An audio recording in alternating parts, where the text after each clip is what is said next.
What's up, guys? Happy Thursday. Welcome back to Inside the Lines. No show yesterday. We're into the summer season a little bit here, but we still got some picks out. The good thing with NBA playoffs is we have some days in advance, which is good. Let's take a look back at yesterday and Wednesday. Speaking of here with the team, Steven, we're so back. So back. 67%. Rock solid. Yes, rock solid. This is what we like to see. MLB, hell of a day, too. By Jake, maybe not so much college. The Hard Rock maybe wasn't as awesome to us as we thought it was going to be, but you know what? We still got time. As far as the MLB, Jake, I know we don't have too many night games here, but maybe some live betting situations? Yeah, maybe during the Yankee game, if you guys have some questions. There's not much going on with that San Francisco game that I think it's 8-1 and the 8th, so there's not much live betting value there, but we could maybe get some Yankees questions once that game starts. I know you would love to answer some of those Yankees questions. All right. We're talking about yes run, no run first inning. We have yes run first inning at -129, and so we'd actually recommend the Slate value on no run first inning at -110. Sorry, I'm going to fix my blurriness here. Yeah. I don't know what's going on. Yeah. It was normal before. I know it was. That's what happens. Live shows, guys. Yeah. There you go. Yeah. We'll give him a shot here. All right. Let's head into the association. We got 2 games tonight. Head over to the model here. We will start with the earlier game. We're looking at Cleveland, Boston. Yeah. So I don't know if Jared Allen is playing or not. We still have him in the model as like kind of a 50-50 shot or maybe 60-40 shot. So with Okoro getting 30 minutes, but we'll see what happens. Either way, we have Boston basically the same exact line, 13.5 as the spread indicates. I saw a question about Derek White. Model doesn't have value on Derek White, but obviously everyone else should because based on what he's been doing, he's ridiculously hot. So I would not shy someone away, encourage from. I think a good spot though is maybe just his threes. I think his over 3.5 threes is around plus money, and that could be 12 points. You could still cash that without asking 17 points of him. I like that. Again, our model is at this point, we're reporting averages. If you look at the bell curve, and not what we think is going to happen. And if you think about it, basically, simple math: 40%, 50% of the time, something very different than you expect is going to happen. And if I was going to bet, Derek White, it would be to go over. So I'm not going to go to the mattress to support the model projection there. The one I do like is Darius Garland over 15.5 points. There's he hasn't been playing well. He hasn't been shooting well. We've talked about that. He's 6-2 under coming to the game, but his volume is there. And he was shooting with some confidence in the last. Yeah, it looked great in the first quarter. Yeah, so he's attempting right around 15, 16. So anytime someone's kind of a sure bet to attempt as many field goal attempts that they're supposed to make points. Score and points, then that's a good thing. I am banking on regression to the mean, but he's been 4 for 16 from threes in his last 3 games. His career average is 38%. This season was a kind of career low. I don't expect just regression to the mean to him to go 2 for 5. I expect him to go 4 for 7 in an effort, or 4 for 6 in an effort to get the overall average the last 4 games to get to 38%. So that's my pick for this one. I like the fact that he's at least shooting a shot. Yeah, I like that there, and I added his assists here to go for the over 21.5 points and assists. He had 10 assist opportunities in game 1, which I asked Justin about that because I was like, I feel like there was a lot more potential. I feel like he should have finished with like 6 or 7, probably because Evan Mobley couldn't make a basket 4 inches from the net. That's a story for a different time. Even though he hit, I'm still so angry with him for some reason. For making you struggle, yeah. But I think this is a good spot for him. I mean, he averages 6 on the season. We don't really need to go too deep into it, but if you want to do just over 5.5 assists, you can get that at plus money. But if we can get, 16 points and 6 assists from him, I feel like that's not impossible. I guess they want 7 assists, but I just like adding that because I like the value on it too. I saw a question about Tatum's rebounding. So he's been rebounding because he hasn't been shooting well, right? I just think that between the fact that this could be another blowout and maybe he doesn't get the minutes and maybe actually is hitting his perimeter shot, that maybe he won't be as motivated to crash the boards, which is what you do when you're not shooting well. Mm-hmm. We don't have value on over 9.5, in other words. Yeah. This game's so ugly to me. I almost just didn't want to pick a play at all for this. Mike's talking about Boston and OKC team total overs. I gave out both team total overs on HQ on Monday, I believe. Both of them hit on Monday, so maybe we're in store for that here. But those were both of the teams that were driving the over in the model. The lines have adjusted, so we no longer have value. Probably have the team total for Boston, I assume, is about 113.5, and that's what we have projected. Mm-hmm. All right. The other tonight, OKC. Let's see. This one we have an aberrant projection, not aberrant. The Josh Giddey. I didn't go with it. Statistically, you still have a lot of value because until last game, where he did very little, he was on a nice little run.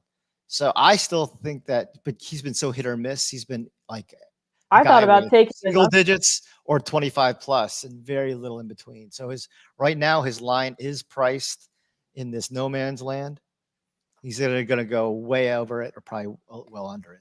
I thought about under his PRA at 18.5. It seems like they're playing so many guys. Like there's just so many guys that they're playing on their bench that he's not getting a wild amount of minutes. So unless he plays, he's going to start, but unless he has a super strong first quarter, I think he played under 20 minutes last game. He did. He's played 17 minutes, but the 2 prior ones, he was 8 for 13 from 3 and had, 35 points to assists 2 games ago. So yeah, I don't know. It's a stay away. Yeah, I am going to go with the other side. Like you said, we tend to go the other side when we're confident in one side's ability to win. Mm-hmm. I'm going to Derek Jones Jr., who's the model has him at 14 points, rebounds, assists. That is despite we're only projecting 3.7 rebounds. I think he averages 3.3, 3.4, but he didn't play major minutes for a good chunk of the season. He had 25 rebounds in 5 games played versus the Clippers, the last 5 games versus Clippers. So Dallas, though we said the one vulnerability statistically Oklahoma City has is rebound differential, but they kind of beat Dallas pretty convincingly on the board. So I think that with Luka, and Mackenzie pointed this out in our under, with Luka hurting and not being able to rebound as well as he normally does, I think the coaching staff is really going to emphasize rebounding. And Derek Jones has the ups and the athleticism to rebound and get 5 or 6 as opposed to just the 3.7 that we project. But even with the 3.7, we still like over 12.5 PRA. And he's going to play major minutes because, like I said, he's the only wing player on Dallas that can play 30 plus minutes and deal with the youth, athleticism, and depth of Oklahoma City. And he's been shooting well, just hasn't been shooting a lot, 3 for 5 type games. Mm-hmm. So when he has over 25 minutes this season, the over is 29-6. And I just don't see how he's going to be sitting on the bench, barring disastrous foul trouble. I had the same thoughts, but I went Daniel Gafford here. I know we don't have a lot of model value on him to go over, but it was plus money, over 10.5 points. He had 12 field goal attempts last game and played 27 minutes, which is a lot for him, but I don't think that's a fluke. I think they do need him to be down there, especially with Luka being the way he is right now. And he surprisingly didn't shoot well from the field. He's 5 for 12, and usually he had 16 points. Yeah, so he can go. The good thing about him is he can go 6 for 7. Right. So I'm not asking for another 16-point game. I think we can hit 11, 12 points, though, just based off the volume of minutes he's going to get. And he got to the free throw line a good bit last game. I don't know if that'll happen as much as it did, but I don't know. I think he'll be playing 27, 30 minutes again. He does seem to do well against Chet, right? Mm-hmm. Jake. He had 5 blocks. Well, he had 2 best regular season games against Chet. He had 26 and 15 in one of the games. And so I played him last game over 16 or 15.5 PRA, and he hit that in the first half. Mm-hmm. I was thinking about sprinkling double here. Yeah, that could be a good spot. What are the odds? That's what I'm checking right now. Yeah, Chet, unfortunately, he delivered for us for his points, but the number line went from 14.5 to 16.5. Got to get him early. Yeah. So that's the word is How out. about I like this one here. SGA, his rebound and assist line at 12.5. I think we have him at 12.3. Yeah, same number. So nothing that we would go with either way. What's his? Oh yeah, he's been rebounding well recently. Yeah. Gafford double plus 370 on Bet Rivers. Some other places have a 270. So I kind of like that. The major sports books, FanDuel has plus 300, which is probably the best line. Okay. The doubles just like bring me back to the days where I was trying to quadruple my money and like, I don't know if I'm ready for that again. Yeah. It's like playing the Mega Millions pretty consistently. Yeah. All right. Scratch-offs. Since we're not having a show tomorrow, let's move on to Friday's games. Speaking of, this also marks Steven's last show before he heads over to Korea. Yeah. And I may not survive. For a week. Yeah. And if the number of viewers goes up, then I'm never coming back. Because right? That's my promise. So tune out. No, please don't. New York, Indiana. I'm assuming this projection includes a 50-50 shot of OG Anunoby playing, but I think that's optimistic. Yeah, I wouldn't be surprised if he's out for the rest of the series from what I've seen. Was it a pull? Was it a cramp? It was just sore. Probably getting an MRI today. Well, they said it was a sore hamstring, which means it's more. If you're out for the rest of the game immediately after you have a sore hamstring, you don't have a strike of soreness. Soreness comes after you work out, and it's the next day. I've never seen a sharp soreness. A sharp sore. That doesn't. Yeah, if I was OG Anunoby, it's like, don't call it soreness. That makes me look like a wimp. That I can't play through soreness. Yeah. No, that looked like a tweak of some sort, something pulled. And then, but he was awesome. So this line is themed from -2 to -7. I saw it -7.5. Maybe it's even -7.5 some places. So that clearly shows OG is expected to be out. I am going to go back to someone. For some reason, he's not on the S list for me because I saw him because Aaron Nesmith was shooting. He just wasn't making. But I like that he made his first and then he made his last 3. It's wild because they were like such open threes too. Yeah, that's the thing. So he's okay. So he's going back home.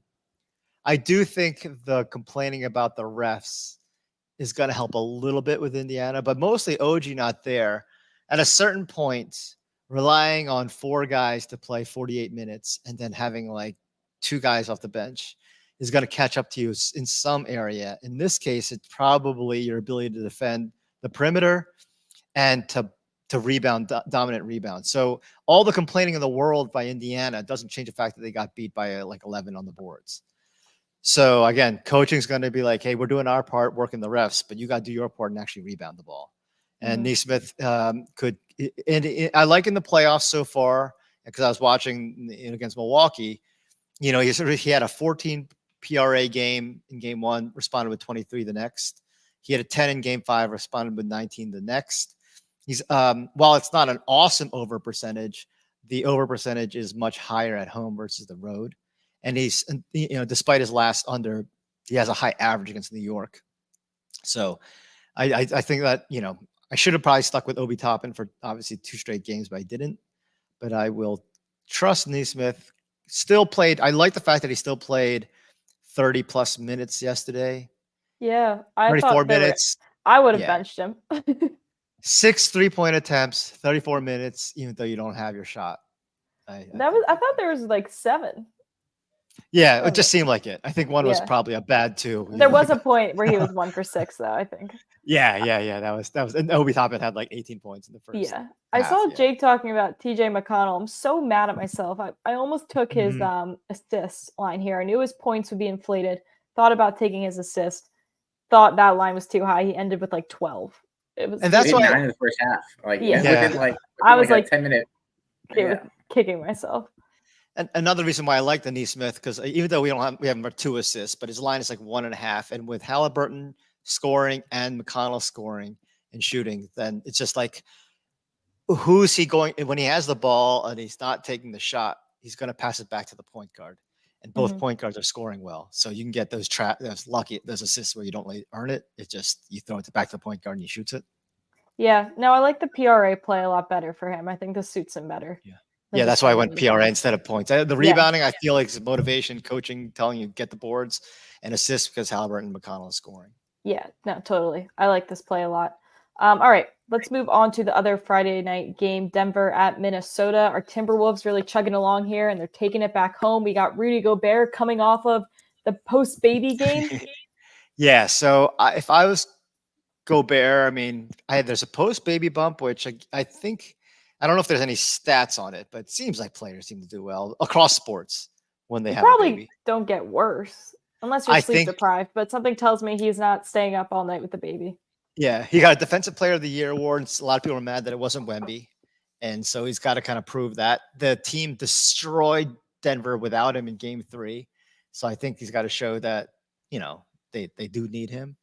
I like that the line actually was 25.5 and minus 102 yesterday. It's now 24.5 minus 122. So prior to his last 2 games where he's come well under, he was on an 8-0 streak and then 14-1 overall. And other centers who average a decent amount of points and rebounds, they average 5 more, 28.9 versus 23.9. They have 5 more versus Denver at home versus Denver than the 9-4 over. Dang. I don't know if I can go back to him. But he upset. He didn't. It wasn't like he was missing shots. They just Ant was on, yeah. right? Yeah. So but then I'm like, why?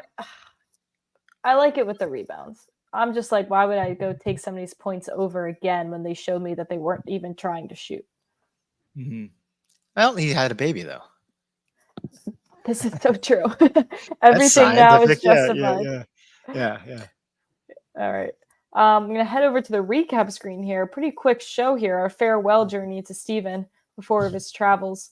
We'll keep you updated if he's alive and talking to us. I have a lot of time in airport travel because I'm a maniac. Instead of cutting it close, I booked my flight to arrive in Newark 10 hours before I actually leave for my 13-hour flight to Korea. So I'll be watching both games tomorrow from a bar in Newark Airport. There you go. All my laptop, and I can live bet it and do that. Perfect. Stuff. Yeah. All right, Jake. Any live betting value before we get out of here? You're thinking? I guess these. Not really. Not yet because it's still top half the first. It's the bottom of the first inning, so nothing. But really, did anyone score? Astros. Astros 3-0. Your feet. Yeah, we did have slight value on the over. We had 9 runs being scored, so I guess pacing high. What's a live total? Live total is 9.5 or no 8.5. I think would probably. Whoa! Yeah, hammer! You must not. Now it's 11.5. It's a glitch on.